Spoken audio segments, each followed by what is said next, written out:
Ayan guys, pansit-pansitan. Gumawa po ako ng juice at herbal na juice. Ayan po oh.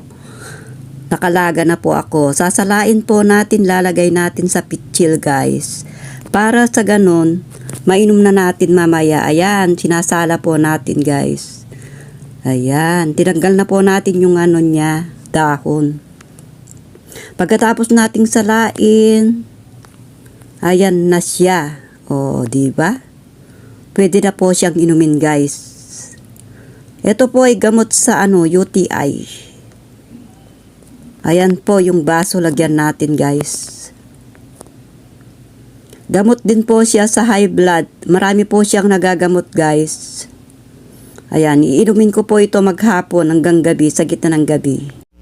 Para po gumanda-ganda ang daloy ng pag-ihi. Ayan. Ayan po, marami pong gamot yan. Maraming salamat.